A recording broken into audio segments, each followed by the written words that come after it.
La Sociedad Médica del Hospital Ángeles de Tijuana, encabezada por la doctora Noemí Cabrales, en su compromiso de difusión de la salud, presentamos una interesante entrevista con el doctor Arturo Blancas. Él es otorrinolaringólogo con posgrado en cirugía oncológica de cabeza y cuello por el Instituto Nacional de Cancerología en la Ciudad de México.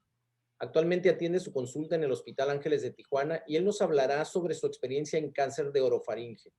Yo soy el doctor Andrés Hernández Porras, urólogo oncólogo con entrenamiento en cirugía robótica y actualmente encargado del Comité de Difusión de la Sociedad Médica del Hospital. Arturo, muchas gracias por aceptar nuestra invitación y hablarnos de este problema tan frecuente.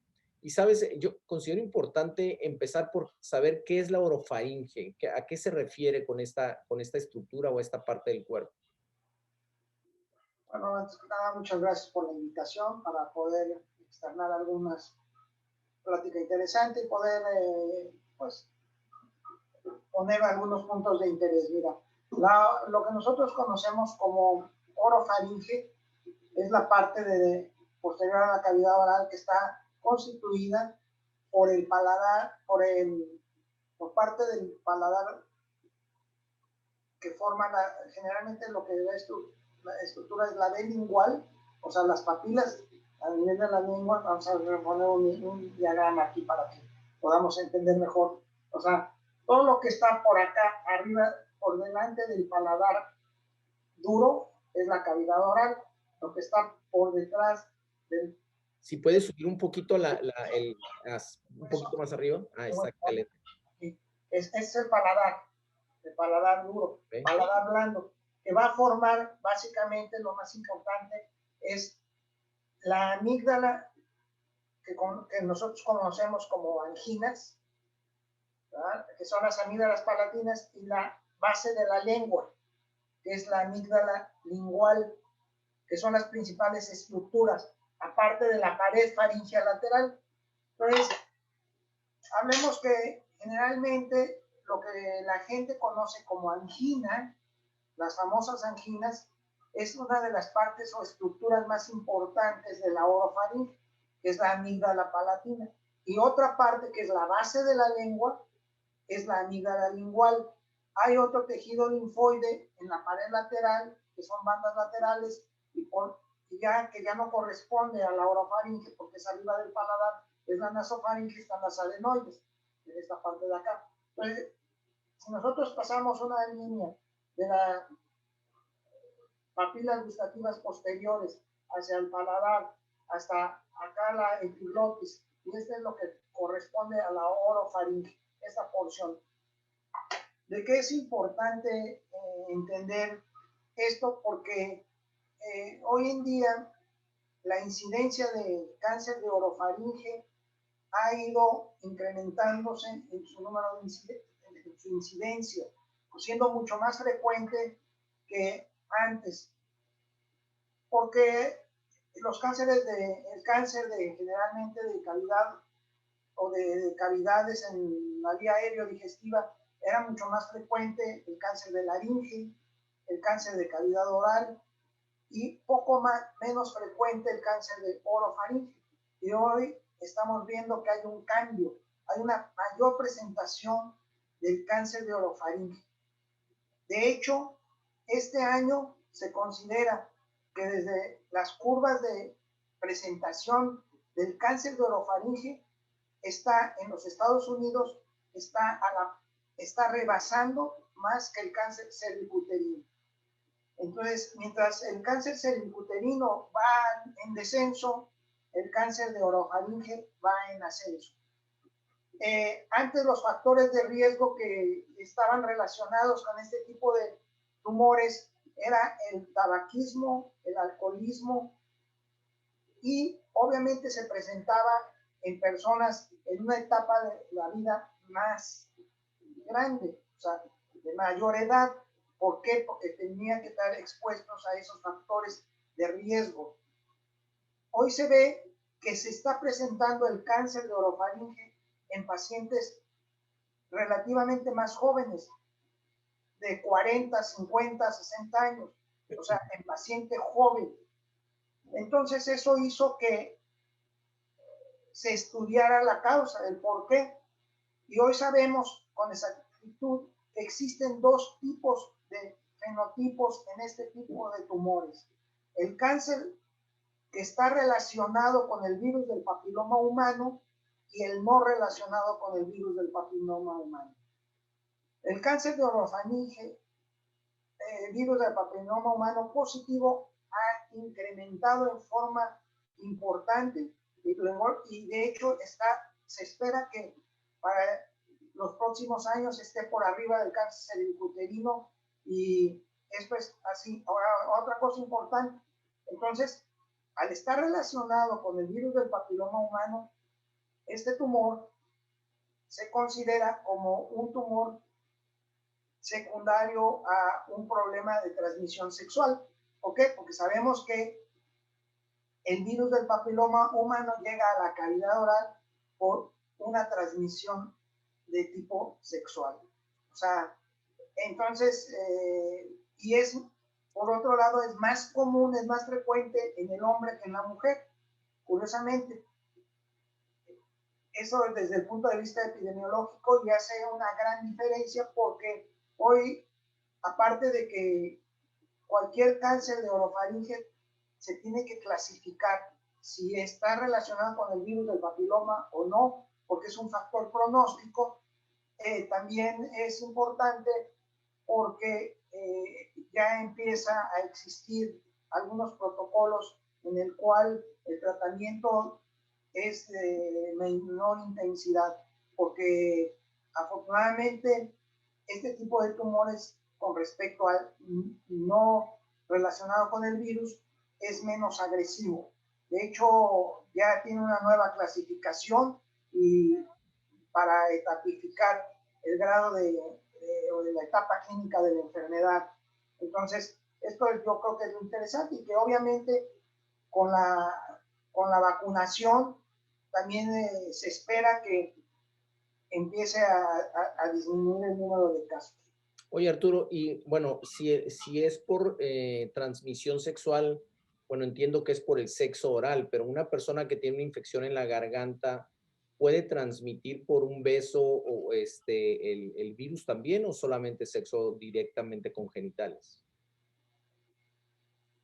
El beso común, o sea, mira, el problema de, como tú sabes, el virus del papiloma humano, existen generalmente lo que se ha visto relacionado es con la transmisión del sexo oral, ¿verdad? Ya sea oral, genital, y que de hecho, pues bueno, hay muchas prácticas, y también esa es la principal vía de entrada, porque por otro lado, las personas que tienen el virus, no todos se va a quedar, o sea, el contagio, la mayoría de las gentes lo limita, lo elimina el virus.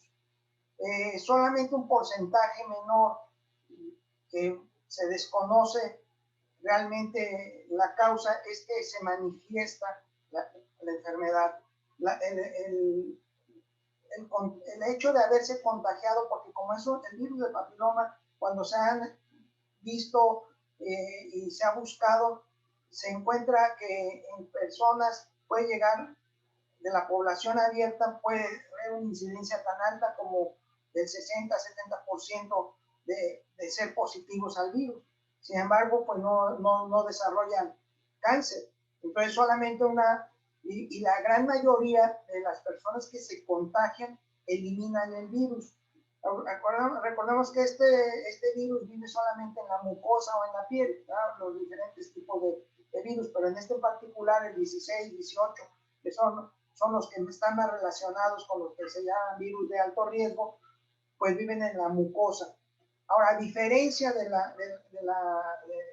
la mujer que se pueden hacer estudios de citología y todo esto, porque ahí sí hay una verdadera membrana basal, y se puede tener estudios porque antes de que empiece el cáncer, pues obviamente hay una atipia, y en el Papa Nicolau se puede detectar perfectamente bien esos, y se ven lesiones premalignas, y por eso es que también la incidencia de cáncer cervicuterino pues se puede detectar más a tiempo y hay una forma de cómo estudiarlo y prevenirlo. En cambio, el cáncer de orofaringe, por desgracia, no existe en a donde es el mayor número de incidencia, que es en la amígdala, ya sea palatina o de la base de la lengua, que es la amígdala lingual.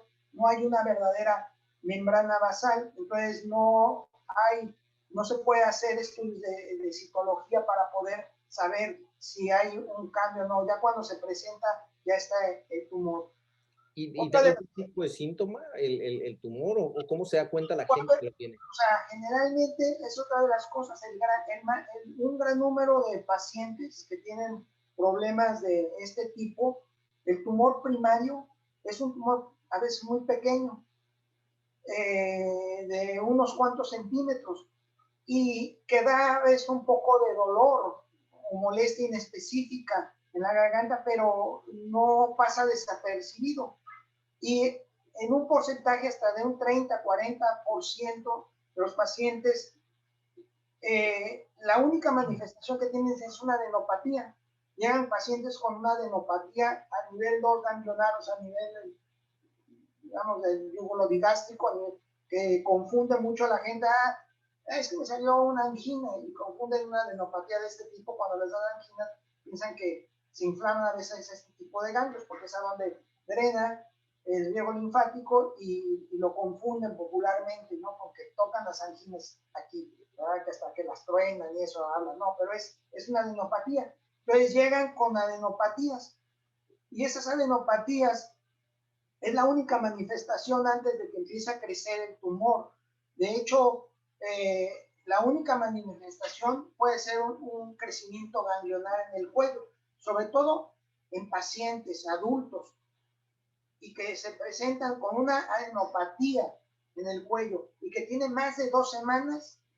Nosotros debemos de pensar que es un cáncer hasta no demostrar lo contrario. ¿Cuál es el gran error? Que generalmente, al tener una molestia inespecífica de un poco de dolor a nivel de la orofaringe, de la garganta, de la angina, o a veces cuando es la base de la lengua, pues más atrás, no lo pueden ver bien. Entonces, o hay una adenopatía, el médico de primer contacto lo primero que piensa es en una infección y dan antibióticos. Y a veces, pues, el paciente deja pasar mucho tiempo. ¿Por qué? O el mismo médico. Aquí el mensaje debe ser que si uno sospecha que hay un problema infeccioso, pero en 2 semanas no se resuelve, y sigue la adenopatía, sigue el crecimiento, pues se tiene que hacer una exploración adecuada, porque, y sobre todo en pacientes adultos, no jóvenes, porque 40 años, 50 años, y del sexo masculino, eso es fundamental. Y algún o sea, estos pacientes, por ejemplo, digamos que le encuentran un tumor, ¿tienen algún tipo de tratamiento que los lleve a la curación o ya nada más es un tratamiento paliativo? No, o sea, en etapas tempranas el tratamiento es curativo.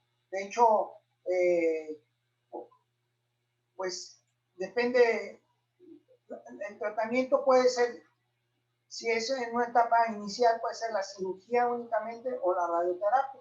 Ya cuando están en una etapa más avanzada, se necesita la terapia multimodal, que es ya sea quimio, radio, que es para preservar el órgano, y que se les va bastante bien, con buen control locorregional, y se deja la cirugía como de limpieza o de rescate, porque el principal sitio de recurrencia de este tipo de enfermedades es el cuello. Siempre en el cáncer de cabeza y cuello, a donde hay mayor falla terapéutica es al cuello, ¿no? Entonces, es porque generalmente el tumor primario se puede controlar bien.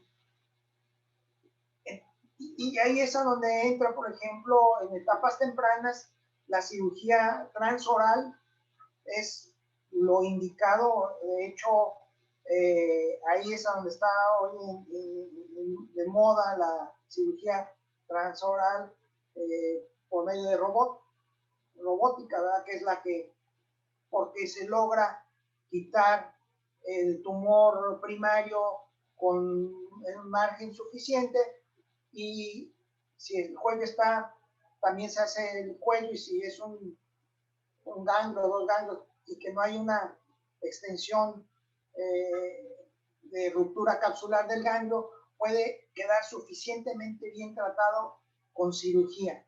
Ya si hay algunos otros factores, se da la radioterapia en forma complementaria. Pero eso es en etapas tempranas, etapa clínica 1 o 2, ¿verdad? Ya cuando vienen con por desgracia, en etapas muy avanzadas, el tratamiento pues quirúrgico es muy agresivo, porque tienes que quitar pues todo el tejido comprometido, ¿no? Entonces, pared faríngea lateral, eso que requiere reconstrucciones muy complejas de injertos libres, colgajos, en fin, una serie de cosas, y aparte la disección del cuello. Entonces, ha habido el tratamiento con quimioterapia y radiación en forma ya sea neoadyuvante o simultánea, que es y con radioterapia intensa modulada, que es lo que mejor les va. De hecho, ya hay algunos protocolos, estaban tratando el mismo esquema, y es lo ortodoxo, tratar igual a estos pacientes de cáncer de orofaringe positivos al virus del papiloma y no positivos de forma similar. Y existen hoy trabajos en los que están desintensificando tanto la radioterapia como la quimioterapia, porque a pesar de que es un cáncer epidermoide, son completamente molecularmente hablando y genéticamente diferentes. El cáncer relacionado con el virus es más estable, y en cambio tiene menos mutaciones que tradicionalmente, ¿no? Relacionado con el tabaquismo y el alcoholismo, que es más inestable y tiene un mayor número de mutaciones, y el pronóstico es menos adecuado, ¿no? Entonces, dentro de lo malo, lo bueno es que responde mejor, y la sobrevivencia global es mejor definitivamente del cáncer del virus del papiloma humano. Por eso hoy en día el de marcar los tumores es fundamental, porque muchas veces llega el paciente y pues tiene un carcinoma epidermoide y ya de orofaringe y eso, y no, hay que marcarlo porque es un factor pronóstico, y es un fenotipo completamente distinto. Entonces ahora ya hay estas dos cosas. Y de aquí, desde el punto de vista preventivo, pues ¿qué es lo que se recomienda? Que obviamente la vacunación para iniciar en la gente que no ha tenido su actividad sexual, que es en los adolescentes, debe de recomendarse, no solamente en las mujeres, sino en los hombres, porque son los principales portadores y son los que principalmente se enferman. Entonces, desgraciadamente, pues no es, en nuestro esquema de vacunación en nuestro país no es obligado la vacunación en el adolescente. Esto es como, creo, no estoy seguro si la mujer ya está como parte del esquema, pero en el hombre no, pero es recomendable. Entonces, yo creo que aquí lo importante es también promover la vacunación como forma preventiva, ¿no? Y eso seguramente va a hacer que reduzca en el futuro este tipo de enfermedades. No, excelente, muchísimas gracias, Arturo. Bueno, realmente no es un cáncer que estemos muy acostumbrados a escuchar pues su incidencia, ¿no? Y como comentas, pues es más alto de lo que uno pudiera imaginar. Y bueno, pues esto nos alerta para revisar como médicos, revisar un poquito más o ir un poquito más allá de lo de la especialidad de cada uno pues para poder detectar a tiempo esta enfermedad. Te agradecemos por compartir tu tiempo y experiencia, y a nombre de la Sociedad Médica de Hospital Ángeles Tijuana y de la doctora Noemí Cabrales, que es la presidenta actualmente, te doy las gracias, Arturo, muchísimas gracias de veras. Y bueno, esperamos contar con tu aportación en un futuro cercano. Así es, muchas gracias por la invitación y estamos a tus órdenes. Gracias, Arturo. Buenas tardes. Hasta luego.